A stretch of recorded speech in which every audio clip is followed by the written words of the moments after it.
Anda ada niat untuk beli rumah mampu milik di Kuala Lumpur pada tahun ini dengan harga hanya RM300,000. Ini adalah step by step dan syarat untuk miliki rumah web pada tahun ini. Dan dalam video kali ini anda akan tahu apakah itu rumah web dan apakah syarat-syarat untuk memiliki rumah web dan bagaimana proses untuk dapatkan rumah web. Rumah web ini adalah rumah mampu milik di Kuala Lumpur, khas hanya di Kuala Lumpur saja. Sebab negeri-negeri lain, contoh macam Selangor, dia ada rumah mampu milik dia sendiri. Contohnya macam Selangorku. So, rumah mampu milik ni hanya harga RM300,000, datang dengan 3 bilik dan 2 bilik air. Dan juga 1 tempat parking. Ada setengah developer bagi 2 tempat parking kereta. Sasaran kementerian untuk buat rumah mampu milik ni adalah untuk orang yang bekerja atau menetap di Kuala Lumpur dan rumah yang pertama. Maksudnya dia memang pembeli rumah pertama nak beli rumah dekat Kuala Lumpur. Syarat untuk memiliki rumah web ada 5 saja. First, mesti warga negara. Kalau bukan warga negara memang confirm tak boleh belilah. Yang kedua adalah atas 18 tahun, berumur 18 tahun ke atas. Yang ketiga, gaji mesti bawah daripada RM10,000 sekiranya dibujang lagi. Tapi kalau sudah berkahwin, combine husband and wife mesti bawah daripada RM15,000. Husband RM10,000, wife RM5,000. Combine bawah RM15,000. Itu okey. Yang keempat adalah menetap atau kerja atau lahir di Kuala Lumpur. Maksudnya kalau katakan anda bekerja dekat Kuala Lumpur, anda dah layak nak beli. Tak perlu 2 lagi pun tak apa. Kalau yang seterusnya, kalau katakan anda lahir di Kuala Lumpur, tak kisahlah anda tinggal di Perak, Terengganu, Sabah, Sarawak, tapi anda lahir kat Kuala Lumpur, kira anak warga negara, anak wilayah persekutuan, anak Kuala Lumpur. So anda layak untuk memiliki rumah mampu milik ni.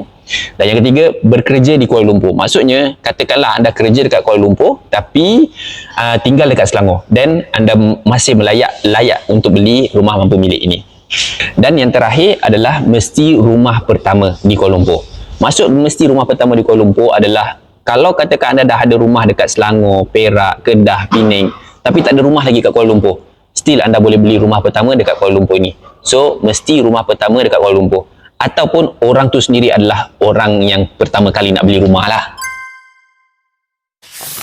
Okey, sekarang kita akan pergi kepada step-step untuk memohon dan memiliki rumah mampu milik ini.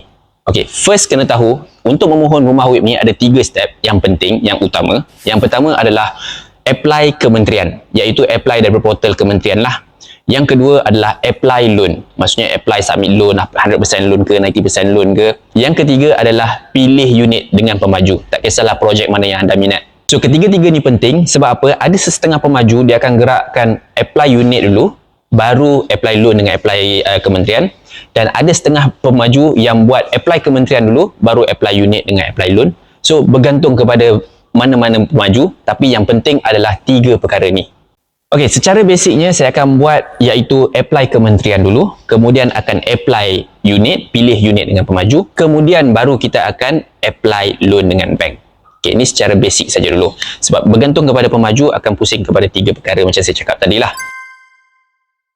So, kalau kata kementerian, first kita akan pergi kepada portal kementerian yang ini, buka website residensi wilayah. Saya akan laju sikit. Mula-mula bagi orang yang tak pernah daftar lagi sebelum ni residensi wilayah punya, nanti saya akan letak link dekat bawah apakah website yang sebenarnya portal residensi wilayah. Sebab apa? Dekat portal residensi wilayah ni banyak sangat fake website, iaitu ejen yang buat, kemudian dia just nak dapat lead, dia akan bawa kepada projek yang lain. Pun ada. Sebab apa? Dekat dalam portal kementerian ni diorang dah tulis dah siap-siap. Perhatian, portal palsu yang menggunakan logo dan jenama residensi wilayah adalah seperti berikut: A, B, C, D, E, F, G. Orang awam hendaklah berhati-hati dan dengan berurusan dengan pihak yang tidak bertanggungjawab. So, yang ini saya akan letakkan dekat bawah juga. Bagi orang yang tak ada akaun, simple saja. Klik button daftar. Macam buka daftar akaun YouTube, akaun Facebook, akaun TikTok.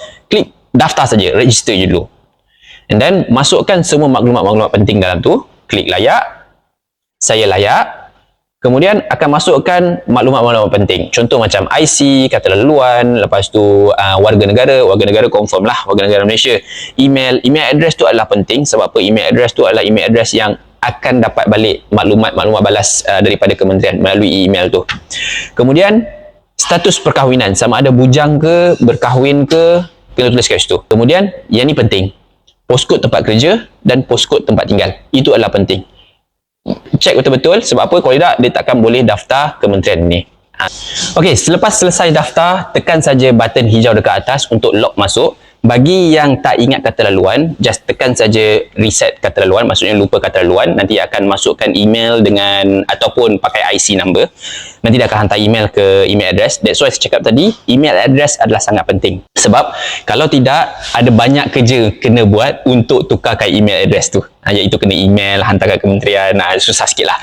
So, itu perkara penting lah. Akan jumpa kawasan dashboard yang pertama. Yang pertama sebelah tepi sini akan tengok adalah dashboard. Yang kedua adalah profil pemohon. Yang ketiga adalah projek, dan yang keempat adalah manual. Yang sebelah kiri, bar sebelah kiri tu. Pertama adalah tekan saja dekat profil pemohon dan masukkan semua maklumat peribadi. Contohnya nama, IC, tempat kerja, lepas tu umur berapa, nombor telefon berapa, bujang ke, masih dah berkahwin ke, alamat kat mana. Perkara penting kat sini adalah alamat. Perkara penting dekat sini adalah dekat bahagian peribadi, pastikan nama betul dan alamat tempat tinggal tu adalah betul. Sebab apa? Kemudian kita akan dapatkan cop sumpah. Kalau nama salah, kita kena buat cop sumpah 2 kali. Kalau alamat tu kenapa alamat tu penting juga? Sebab alamat tu akan menentukan bil elektrik dengan bil air yang kita akan bagi kemudian nanti. Saya akan cerita kemudian nanti. Dan tempat bekerja, pergi kat tempat bekerja pula, masukkan semua maklumat bekerja dan tekan simpan dan teruskan. Seterusnya, kalau ada anak, masukkan maklumat anak. Kalau ada isteri, masukkan maklumat isteri berserta dengan isteri punya tempat pekerjaan. Bagi orang yang ada rumah sebelum ini, rumah pertama mungkin kat Perak ke, kat Kedah ke, ataupun kat Kelantan sekalipun, tekan button rumah tu, nanti masukkan butiran hartanah. Butiran hartanah yang pernah beli sebelum inilah. So, bila selesai semua masuk maklumat, tekan je hujung sekali pengesahan profil. Pengesahan profil tu, check dulu sebelum buat next step, check dulu bagi betul. Kemudian tekan button sahkan. Bila dah selesai semua profil pemohon, bila dah selesai semua maklumat anak, isteri dengan diri kita sendiri, tekan kepada, dia akan keluar ke seterusnya, iaitu projek, pemilihan projek. So, pemilihan projek ni adalah, kalau bagi anda yang tak tahu projek mana yang sesuai untuk diri sendiri, mungkin first cari dulu kawasan mana yang anda minat. Contoh macam dekat Ceras, saya nak beli dekat Ceras, dekat Permaisuri, ataupun saya nak beli dekat Bangsa sana, ataupun saya nak beli dekat Putrajaya. So dekat sini akan ada semua senarai projek Putrajaya, Ceras, semua ada dekat sini. Just tekan saja dekat projek mana yang berminat. Okey. Kalau katakan anda memang dah pernah jumpa dengan ejen ataupun pergi je jumpa staff developer, pilih projek, mereka boleh tolong buatkan benda ni. Ini adalah step-step yang kalau anda nak buat sendiri, sebab ada banyak lagi projek-projek lain. Ataupun bagi orang yang tak tahu mana projek ada available dekat Kuala Lumpur ni, boleh tekan saja, buka je portal yang saya bagi link dekat bawah tadi, Residensi Wilayah, tekan bahagian projek, semua maklumat-maklumat projek dekat situ. Antara step yang dia boleh buat adalah klik projek mana yang dia minat dan tekan di bahagian nombor telefon pemaju dekat dalam situlah. Nombor telefon pemaju dan telefon terus pemaju. Okey, pemaju A, macam mana aku nak buat untuk dapatkan projek A ini? Macam itulah, sebagai contoh saja. Selepas tekan mohon kediaman ini, akan keluar semua senarai dokumen yang diperlukan oleh kementerian. Sebagai contoh, jika macam saya, kalau masih single, dia akan tulis. Saya tulis kat sini, saya masih single. So, dia akan keluar surat sumpah IC, lepas tu 3 bulan slip gaji, pengesahan bekerja, bil elektrik, bil air yang saya cakap tadi, kena buat betul-betul. Lepas tu yang terakhir adalah laporan SIKRIS, iaitu SIKRIS daripada bank negara sendiri, bukan company SITOS. Dekat bahagian dokumen ni, ada 3 perkara yang orang selalu salah buat ataupun tak tahu macam mana nak buat. First adalah surat sumpah. Surat sumpah tu, tekan je button dekat atas, muat turun surat akuan sumpah, tekan button tu, kemudian download. Lepas tu, tulis nama dekat kawasan, nanti saya akan tunjuk, tulis nama, kemudian sign dekat kawasan tu. Bila dah tulis nama, sign, pergi dekat Persetujuan Sumpah ataupun mana-mana lawyer firm yang ada Persetujuan Sumpah, minta cop. Cop tu bayaran dia RM10 sahaja, tak mahal pun. Kalau ada setengah ejen ambil RM150, itu memang scam lah. That's why daripada awal lagi, portal residensi wilayah ni dah cakap daripada awal, perhatian, website sekian adalah kebanyakannya scam. So itu adalah salah satu contoh scam yang diorang buat. Yang kedua, dokumen yang orang selalu salah buat ataupun upload tersalah, iaitu adalah bil elektrik, bil air. Bil elektrik itu adalah wajib. Bil elektrik yang kita daftarkan tadi. Kita daftar alamat dekat Permaisuri, kita letak bil elektrik permaisuri. Kalau alamat tu adalah Ampang, letak alamat bil elektrik tu adalah Ampang. Itu memang wajib. Bil elektrik adalah wajib. Tapi yang kedua adalah bil air, ataupun boleh gantikan juga dengan bil internet. Dan yang ketiga, orang salah buat adalah bahagian Sikris. Dia upload daripada company ini, Sitos. Bukan company Sitos. Dia kena pakai sendiri daripada bank negara punya portal website.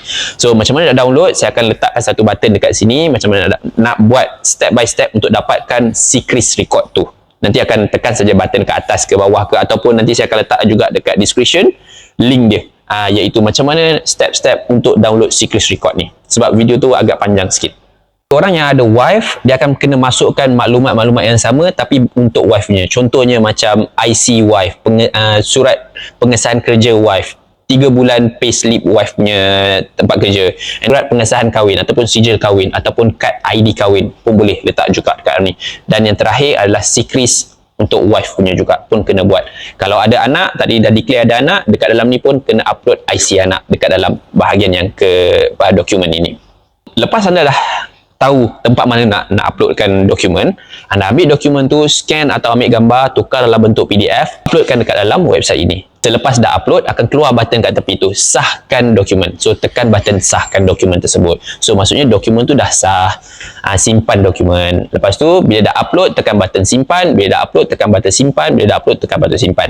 Supaya dokumen yang kita buat tadi tu tak hilang lah. Tapi kalau hilang pun just upload je lah balik semula. Tak ada susah sangat pun. Dan seterusnya pihak pemaju akan cek dokumen dulu, kemudian akan terus hantar ke kementerian untuk kementerian bagi surat tawaran unit. Kita selesai bahagian tu, tunggu saja, kita akan buat next step. Pilih unit dengan pemaju. Memandangkan kalau katakan anda tak pernah berjumpa dengan mana-mana pemaju, tak pernah jumpa dengan mana-mana ejen, anda boleh pilih unit, pilih projek, telefon pemaju dan tanya apa unit yang available dan datang dekat office diorang untuk pilih unit. Kalau anda dah jumpa dengan ejen, boleh pilih unit dengan ejen. Ada pemaju yang minta hanya booking 100 saja. Ada pemaju yang minta booking tu untuk lock unit tu adalah RM500 dan ada pemaju yang sampai RM1,000. Bergantung kepada pemaju. Tapi apa yang perlu diperhatikan kat sini, apa yang perlu ditekankan kat sini, pastikan booking tu adalah fully refund. Maksudnya bila booking 500, booking tu akan fully refund. Tak ada charge 100 lah, lambat sign kena tolak 100 lah, ataupun loan tak reject kena tolak 100, tak ada. Itu semua tak ada. Itu semua adalah scamming yang seterusnya. So begitulah. Seterusnya kita akan fokus dari segi pinjaman, iaitu loan. Loan ada dua, sama ada nak pinjam daripada LPSA. Kalau anda bekerja kerajaan boleh pinjam LPSA, tapi kalau anda kerja swasta boleh pinjam bank. Bank pula terbahagi kepada dua, iaitu apply 100% loan ataupun apply 90% loan. Kalau katakan anda apply 90% loan, jadinya anda kena standby 10%. 300,000 harga rumah, 10% iaitu 30,000. So anda kena standby untuk bayar down payment. Kalau katakan ada setengah pemaju jual kapak, so bergantung kepada pemaju tu, ada setengah kapak tu dia masuk dalam SPA, ada setengah kapak tu, tempat parking tu dia asing daripada SPA. Tapi kalau asing, kena bayar asing lah, lansap ke apa macam mana, itu bergantung kepada pemaju. Untuk memudahkan anda lagi dari bahagian loan, saya ada buat satu website, nanti saya akan tekan link dekat bawah juga, dekat bahagian description ataupun mana-mana dekat atas ni, link iaitu website untuk kira kelayakan, berapa kelayakan gaji aku. Katakanlah gaji cik adalah 3,500. Masukkan gaji 3,500. Ada EPF, tekan EPF, komitmen semasa iaitu mungkin motor saja dengan PDPTN, masukkan komitmen motor dengan PDPTN, kemudian kira kelayakan dan berapa kelayakan harga rumah yang boleh dibeli. Yang website tu saya sudah buat dekat link description di bawah ataupun tekan yang mana-mana dekat dalam video sini pun ada juga, boleh tengok. Okey, yang terakhir, untuk memastikan rumah yang anda beli booking tu dengan ejen atau dengan pemaju ataupun dengan staf pemaju, untuk memastikan rumah tu adalah milik anda, step ini iaitu step sign SPA, menandakan rumah tu adalah rumah milik anda. Kalau setakat bayar booking belum lagi, itu baru chop-chop unit saja. Sign SPA ada setengah pemaju bagi SPA free, loan agreement kena bayar sendiri. Ada setengah pemaju bagi dua tu free. So bergantung kepada pemaju. Tengok, bincang dengan, tanya ejen macam mana untuk bahagian agreement. Untuk bahagian signing SPA, signing sini ada 3 perkara kena sign. First adalah sign SPA, Yang kedua, kalau anda ambil loan, kena sign loan agreement. Yang ketiga, yang jarang orang cerita adalah MOT. So, MOT tu nanti saya akan buat video yang lain sebab apa, MOT pun cerita dia panjang. Tapi secara ringkasnya, MOT tu adalah untuk menukarkan title yang didaftarkan atas nama pemaju kepada nama kita sebagai pembeli. Daripada pemaju kepada kita. So, nak tukarkan. Yang itu roughly untuk harga rumah RM300,000, lebih kurang dalam RM8,000, RM6,000 lebih ke RM8,000. Dan yang seterusnya adalah step untuk bayar progressive interest. Bagi anda yang tak tahu apa itu progressive interest adalah progres pembinaan. Maksudnya setiap kali pembinaan tu naik sedikit. Yang ini ada charge interest. So interest tu anda kena bayar dengan bank, bukan dengan kita. Sekarang saya akan buat recap dia. Daripada step awal sampailah step sign SPA. First, kita akan pilih unit ataupun buat dokumen kementerian dulu. Kemudian selepas tu barulah pilih unit dengan pemaju. Kemudian selepas tu barulah kita akan apply loan. Selepas settle bahagian loan, kita akan sign SPA. Antara kesilapan yang orang selalu buat waktu memohon rumah web, first tak check loan kelayakan. That's why saya buat link dekat bawah untuk tekan check saja loan kelayakan dia. Yang kedua adalah booking ikut kawan. Kawan nak booking projek A, dia pun nak booking, sedangkan duduk dekat jauh sana tu, jauh dekat Kelang ke kat mana tu. So tengok atas kemampuan sendiri, projek mana yang sesuai.